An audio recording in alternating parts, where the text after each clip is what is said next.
Hello, and welcome to Grand Dukes of the West, Episode 44, All That Glitters.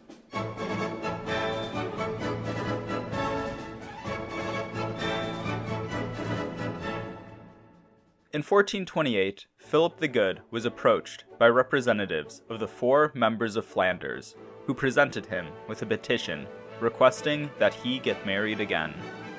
The Duke of Burgundy had been single for almost 3 years since the death of his second wife, Bonne of Artois, and at 32 he still had no heirs. That is not to say that he had no children. The Duke was a known philanderer and already had several illegitimate children. But if he were to die tomorrow, the vast Burgundian state would evaporate, likely chaotically. Philip the Good received this petition shortly after he had signed the Treaty of Delft with his cousin, Jacqueline of Bavaria. Now he was no longer just the Duke of Burgundy and the Count of Flanders, but the master of a vast swath of the Low Countries. So as Philip began his search for a wife, he was determined to find one which magnified his status and prestige.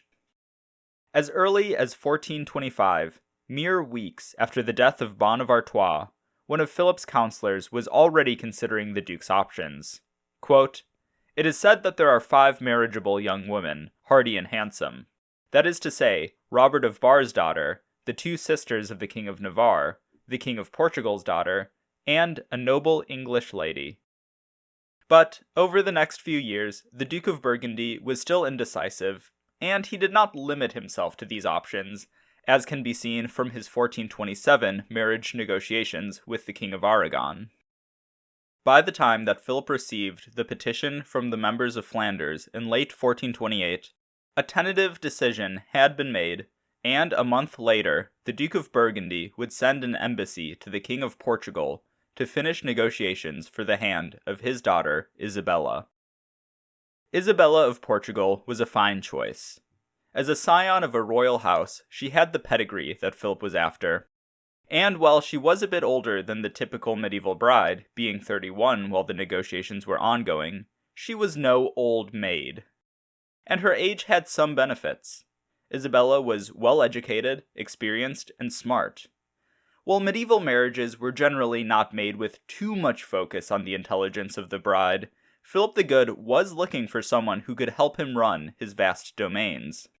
Philip's mother had spent much of her marriage to John the Fearless acting as his representative in Burgundy, while John was busy elsewhere. So the Duke knew the value of having a capable wife. Isabella proved to be an excellent choice in this regard. Throughout her time as Duchess of Burgundy, she would serve her husband in a number of ways, and she was a particularly able diplomat. In fact, she was probably better at negotiation and diplomacy than Philip was. And of course, there's always the importance of attraction. Along with the diplomats sent to Portugal to negotiate for Isabella's hand was Jan van Eyck, Philip's favorite court painter and one of the fathers of Northern Renaissance painting. Van Eyck painted a portrait of Isabella which was sent back to Burgundy so that the Duke could get a good view of his potential wife before the negotiations over the match were finalized. Philip's first 2 wives had tied him to France, and there were those in his court who were eager to now take the opportunity to use the Duke's marriage to secure his alliance with England. But although the Duke of Burgundy did still appreciate his English alliance, he was doing his best to minimize his participation in the 100 Years' War.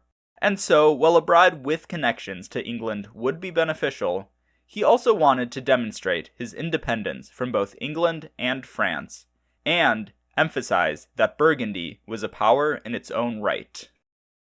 Isabella fit the bill here quite well. She was a granddaughter of John of Gaunt through her mother, and was thus a cousin of the English royal family, so this match would reinforce Philip's ties to England. But she was not an Englishwoman herself, and there was still an element of distance.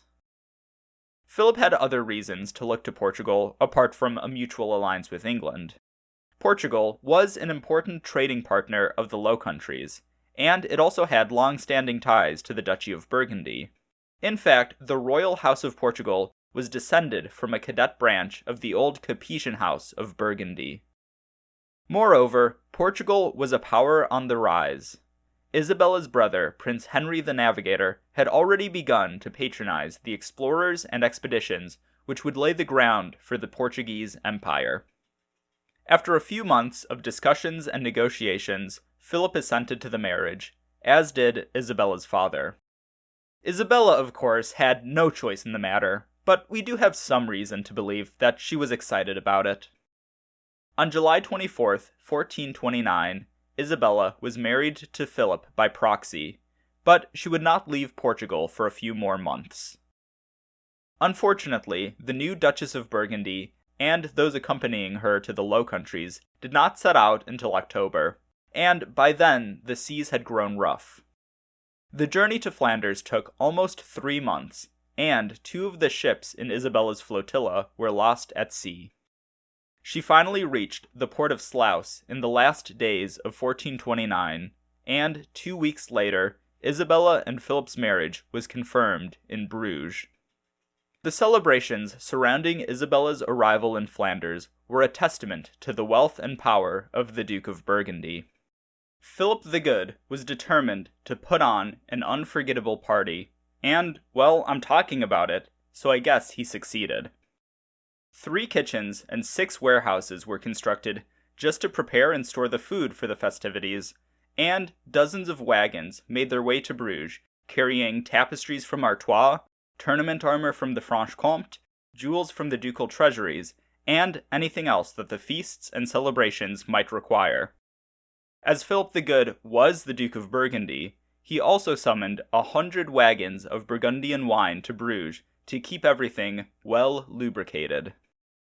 The celebrations were to take place in the courtyard of the Prinsenhof Palace in Bruges, where a 150-foot-long banquet hall was built to house the festivities.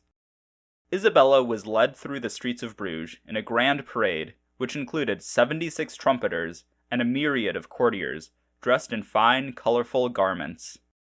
Tableaux vivants were set up throughout the route, as were triumphal arches, and all sorts of other decorations. The people of Bruges lined the parade route, and scaffolds were constructed to allow more of the Duke's subjects to experience his splendor. At the Prinsenhof, a statue of a lion was set up outside, which dispensed spiced wine for those not well connected enough to be invited inside. Those who were invited were able to get their wine inside the banquet hall from a stag and a unicorn, while a gallery stuffed with minstrels, trumpeters, and other musicians serenaded the attendees. As they made their way to their seats, Philip's guests would have walked past a magnificent golden tree, which displayed the coat of arms of his various territories on each of its branches. Once the guests were seated, the courses began to be served, and each dish was served along with some sort of display or performance. Some of these were relatively simple. At one point, some women led unicorns, really just goats with a horn stuck on their head, out along with the dish, and when the roast pigs were brought out, they were ridden on by wild men. Think back to the costumes from the Bal des Ardents from episode 15. Some of the more elaborate spectacles included a miniature wooden castle being rolled out into the banquet hall, with women holding a banner representing one of Philip's territories standing on each tower, or a giant pie from which burst out a live sheep dyed blue with golden horns, and another wild man. The next few days were consumed by feasts, jousts, and other activities, and the celebrations culminated in the creation of the Order of the Golden Fleece. The Order of the Golden Fleece was a chivalric order of the sort which were common in the 14th and 15th centuries, and we've seen a number of them pop up in this show. Philip the Bold had founded the Order of the Golden Tree, his father, John II of France, had founded the Order of the Star, and Sigismund of Luxembourg had founded the Order of the Dragon. In time, the Order of the Golden Fleece would become more prestigious than any of those, and perhaps only England's Order of the Garter eclipsed Philip's own order, but now I'm digging into subjectives. The Duke of Burgundy was likely more influenced by the Order of the Garter than by the other ones that I've mentioned. In fact, shortly before the Order of the Golden Fleece was founded, the Duke of Bedford had invited Philip into the Order of the Garter. The Duke of Burgundy declined the invitation, as the chronicler Georges Chastelain writes, quote, "He also thought to himself that if he accepted this order, he would be obliged for the rest of his life by ever stronger bonds, promises, and oaths, from which he would never be able to extricate himself." As we know, Philip was weighing his options in the 100 Years' War in the later 1420s, and while his choice of Isabella of Portugal as his third wife does indicate that the Duke wasn't quite ready to quit his English alliance, he wanted to keep his options open. Conversely, when John of Bedford offered Philip the Garter, it was precisely an attempt to strengthen Philip's ties and his obligations to the English crown. Although Philip did not want to accept the Garter, he also didn't want to offend his ally, and so he had to be careful about how he declined. Philip told Bedford that for some time he had been considering forming his own order, and that he could not honorably join the Garter if he were also to form his own order of chivalry. As Chastelain relates, quote, "The Duke of Burgundy then humbly set forth the reasons why he thought he should be excused, pretending that had it not been for this, he would have consented to his brother-in-law's request, for he sought to maintain his own just cause, and the Duke of Bedford's friendship." To be fair, Philip had been considering forming his own order of chivalry for some time, so this excuse was not a lie, even if it was definitely an excuse. And in January of 1430, the Order of the Golden Fleece ceased to be merely an excuse and became a reality. As for the name, the Golden Fleece is most clearly a reference to the Greek myth of Jason and the Argonauts and the Golden Fleece of Colchis. This tale was a favorite of the Duke's grandfather, Philip the Bold, and the progenitor of the House of Valois-Burgundy owned a number of tapestries, paintings, and books depicting the adventures of Jason and the Argonauts, which Philip the Good would have undoubtedly had access to as he grew up. But the Order of the Golden Fleece was a self-consciously Christian order, and Jason was a pagan hero whose morals were often questionable. So the biblical figure Gideon was also chosen as a patron of the order. Gideon's tale also involves a fleece, albeit not a golden one, but this was close enough. That being said, there was some Christian interpretation to be found in the tale of Jason and the Argonauts. Guillaume Philastre, a Burgundian cleric and court officer who would one day serve as the chancellor of the order, wrote a treatise on the Golden Fleece, which reinterpreted Jason's journey as a Christ allegory. Others reimagined the story of Jason's quest for the fleece as a crusade, and likened the fleece to the Holy Land. And the Duke of Burgundy did have a crusade on his mind when he founded the Order of the Golden Fleece. Philip's father, John the Fearless, had led the Nicopolis Crusade, and while that ended in failure, it still enhanced the reputation of the House of Valois-Burgundy, and instilled Philip the Good with a fascination in crusading. Back in episode 17, I discussed Philippe de Mézières, along with the crusading tradition of the later Middle Ages.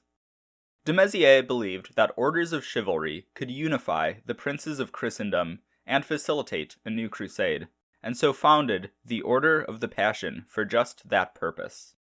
While the Order of the Passion ended up kind of fizzling out, its legacy influenced Philip the Good, and the statutes of the Order of the Golden Fleece state that the knights of the order will, quote, take up arms for the defense of the Christian faith, or to defend, maintain, or re-establish the dignity, state, or liberty of the Mother Church. We will certainly expand on Philip's plans for a crusade in a future episode, but for now, let's return to exploring the Golden Fleece.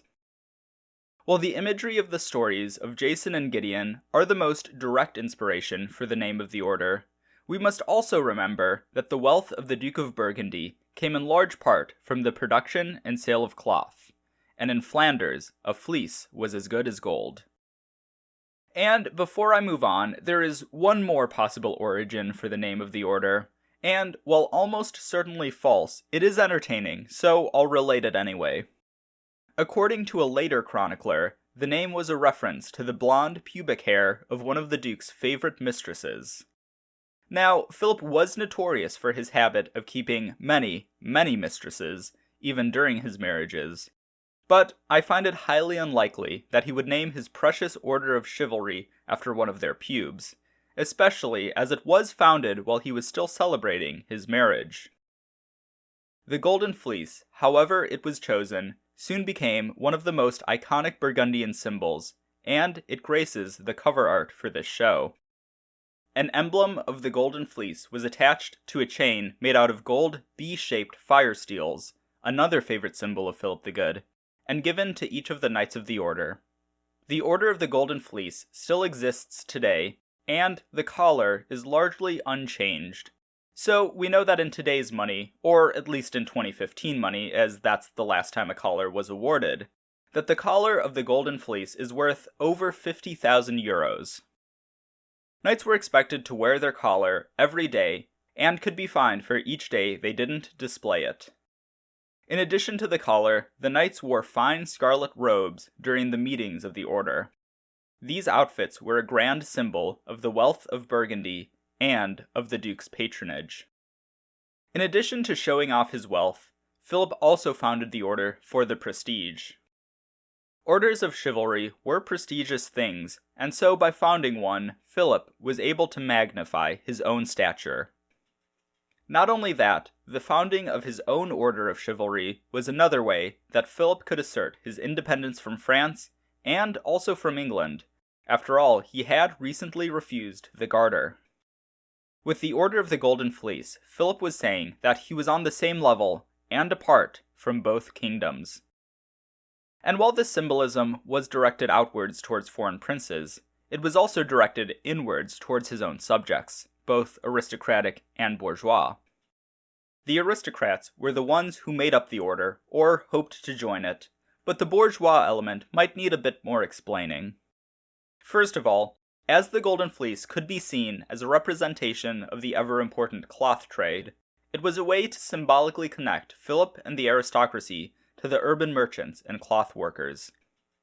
Even though membership in the order was only open to the highest rungs of the nobility, the meetings or chapters of the order always took place in towns and were accompanied by a festival filled with public processions, masses, tournaments, and performances. While the Order of the Golden Fleece was explicitly aristocratic, the observation of the order's pageantry by the wider population was a key factor in building its prestige and importance. The nature of these chapters simultaneously included the urban classes in the observance of ducal magnificence, and ostentatiously excluded them from the inner circles of that magnificence. In fact, as odd as it may sound, the act of excluding the bourgeois from the order gave them their own part to play in its pageantry.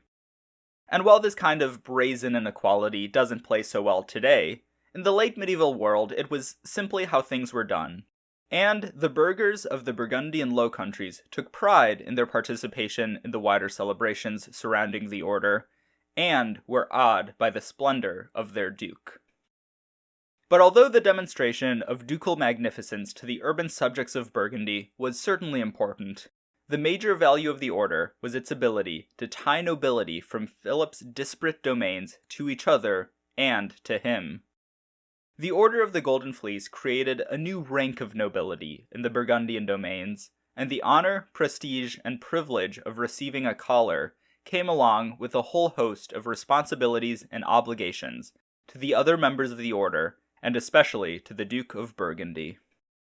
As written in the statutes of the order, quote, "So that there should be concord within the order, all knights are obliged on entering to promise to love us and our successors as sovereigns of the order, and each other truly and well, and to promote and advance the honor and profit, and to avoid the dishonor and harm of those who belong to the order." Knights of the Golden Fleece were also expected to give military support to the sovereign, the Duke of Burgundy, if he was attacked. But, consequently, the Duke agreed that he would not begin a military campaign without first consulting the Knights of the Order. Members of the Order were also expected to always act honorably, and if they were found to have acted dishonorably, they could be kicked out of the Order. This happened to one of the original members of the Order, who retreated from a battle after unfurling his banner. However, not all dishonorable conduct merited expulsion from the Order, and at the chapter meetings, knights found guilty of such conduct might simply be admonished or fined. Moreover, Knights of the Golden Fleece could not be a part of any other order of chivalry, and if they were already a member of another order, they were expected to resign. But an exemption was made for dukes, kings, and emperors, who were already the sovereigns of their own order. In addition to their responsibilities, the Knights of the Order were also able to have increased access to their duke, and consultation was one of the major privileges which the knights received. The statutes of the Order state, quote, "For our great love and the confidence in our brothers, the Knights of the said Order, we and our successors decree that we will not undertake wars or other such weighty matters without first consulting the greater part of the brother knights, to have their opinion and good counsel." And conversely, the Knights of the Order had to agree to not go on foreign military campaigns without the permission of the sovereign, accepting service owed to other liege lords. To maintain a spirit of peace and fraternity in the Order, when disputes arose between members, they were expected to air their grievances at meetings of the Order, and to put it to the Order to arbitrate. And this extended to grievances with the Duke of Burgundy, too. The members of the Order were given the opportunity to address complaints against the Duke's conduct, and a few times these complaints would be made with a degree of frankness that the Dukes would not be exposed to otherwise. Even though the Duke was the sovereign of the Order, there was an element of equality among the Knights of the Golden Fleece. While the Dukes of Burgundy did have some additional privileges over the other Knights of the Order, when compared with the rights reserved for sovereigns of other orders, such as the King of England with the Order of the Garter, the Order of the Golden Fleece seems almost egalitarian. Being a Knight of the Order of the Golden Fleece was prestigious. Many of the knights who were prominent lords in their own right would list their membership in the Order among their proudest accomplishments and greatest honors. Being invited into the Order was an invitation into the inner circle of Burgundian nobility, and signified that you were an honorable warrior and trusted by the Duke. And now, I have to admit that I've found myself in a bit of a predicament. Throughout the show, I've done my best to not overwhelm you all with names, but that also means that we've had a few people popping up here and there for a while now, and I've just been referring to them as a ducal counselor or a Burgundian agent, or something along those lines. So, as the Knights of the Golden Fleece make up some of the most important officers of the Burgundian court, I figure that now is a good time to go over them and their careers. I won't be covering every single one of the original 24 knights here, and the ones that I do cover are far from the only important figures in the Burgundian state. But hopefully this does help to fill some of the gaps that I've left. So, in no particular order, let's start with someone that I have been mentioning, John of Luxembourg. As we should all know by now, John of Luxembourg was one of the leading generals on the Burgundian side, and one of the most Anglophile Burgundian lords. He participated in most of Philip's major campaigns in the 100 Years' War, and he also led many campaigns on his own. John's older brother, Peter of Luxembourg, was also inducted into the order. We haven't dealt as much with Peter, but he also led soldiers throughout the 100 Years' War, and was another major supporter of the English in France. In fact, the whole House of Luxembourg was. Peter of Luxembourg was also the leading commander in the campaign against Humphrey of Gloucester and Jacqueline of Bavaria in Hainaut, even if his cousin, Philip of St-Pol, was the political leader. And, as an aside, Peter of Luxembourg would inherit the county of St-Pol in 1430, and John of Luxembourg would inherit the county of Ligny at the same time. John of Luxembourg also took part in that campaign, along with another future knight of the Golden Fleece, Jean de Villiers de l'Isle-Adam. If John of Luxembourg was the premier Burgundian commander, Jean de Villiers was a close second. L'Isle-Adam commanded the Burgundian forces when they retook Paris back in 1418, and he was made a Marshal of France in its aftermath. Since then, he fought against the English in the Ile-de-France until the Treaty of Troyes was signed, whereupon he began to fight with the English against the Dauphin. As I mentioned earlier, Jean de Villiers fought in Hainaut, and he also took part in Philip's campaigns in Holland, and served as the first Burgundian governor of the county, albeit very briefly. After he left Holland, he returned to Paris, where he led the defense of the city against Joan of Arc, and that more or less brings us up to the founding of the order.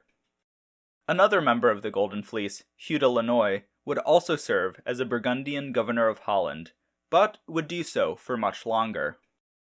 Hugh fought at Auty with John the Fearless and at Agincourt, but under Philip the Good he would take on a more administrative role. I have to admit that Hugh is one of my favorite Burgundian officers, and one thing that I appreciate about Hugh de Lannoy was that he was rarely afraid to voice his opinion.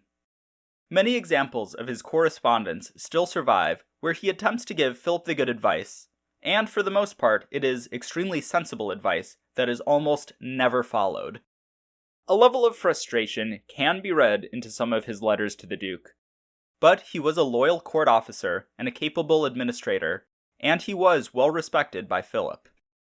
Hugh de Lannoy also served as Philip's primary ambassador to England, and his brothers, Gilbert and Baldwin, who were also founding members of the Order of the Golden Fleece, served Burgundy diplomatically as well.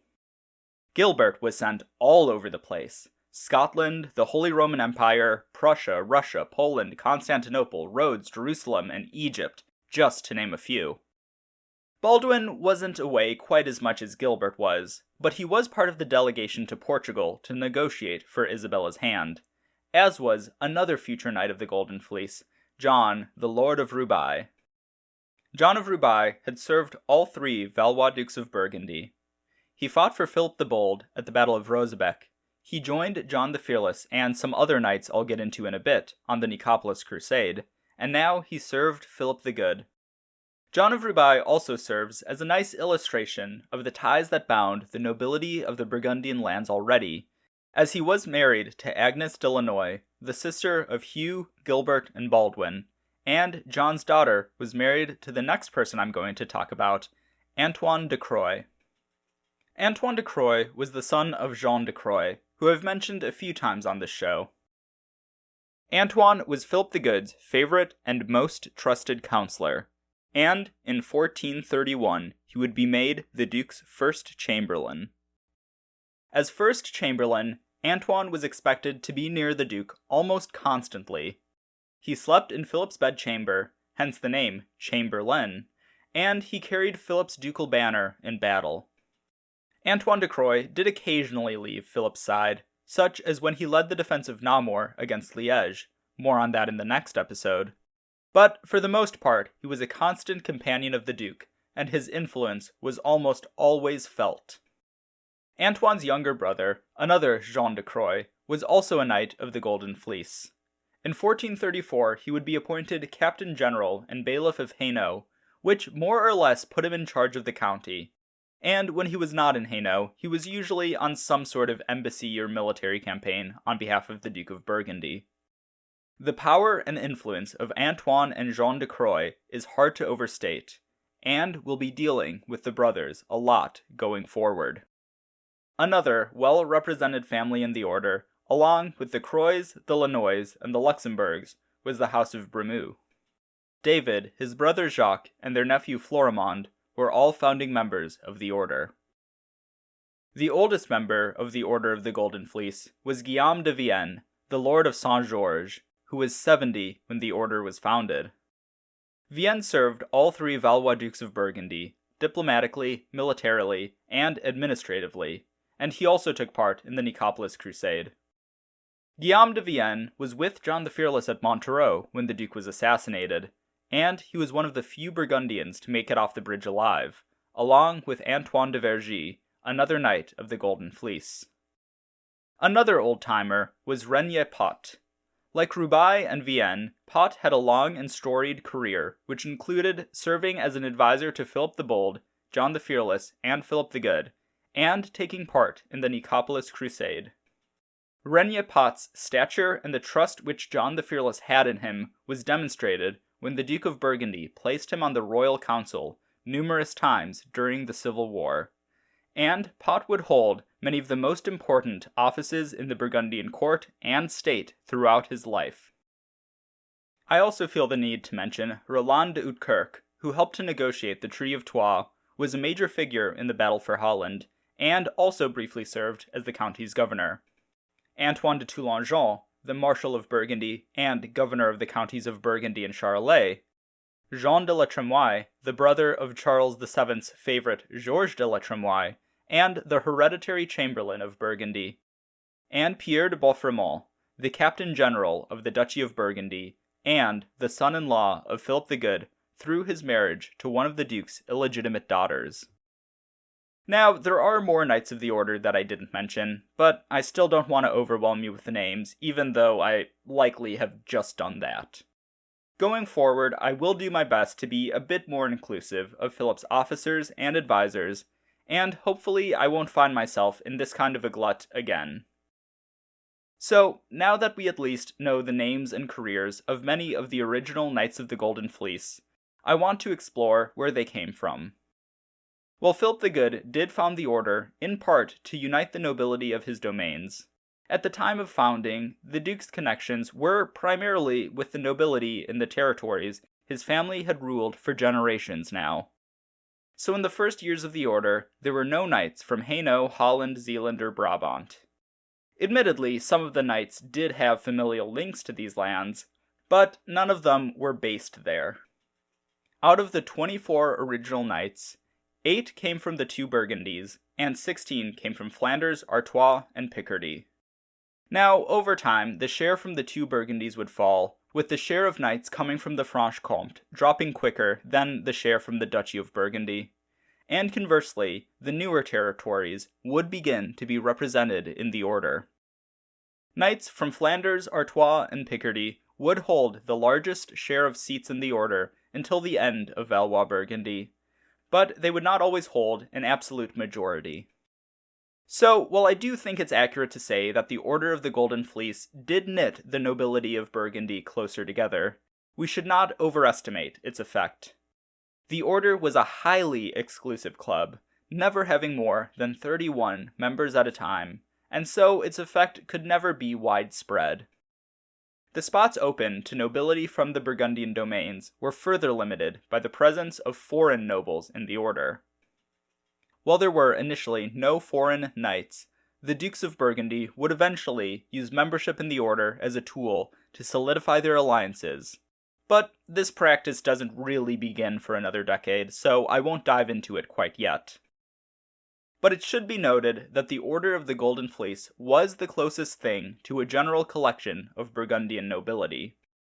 Philip ruled a collection of disparate lordships, counties, and duchies, whose nobility often had little contact with each other, and what contact there had been in the past was just as often hostile as not. The Order of the Golden Fleece was a place for the nobility of these lands, admittedly a small subset of the highest ranks of that nobility, to come together under an explicitly Burgundian banner.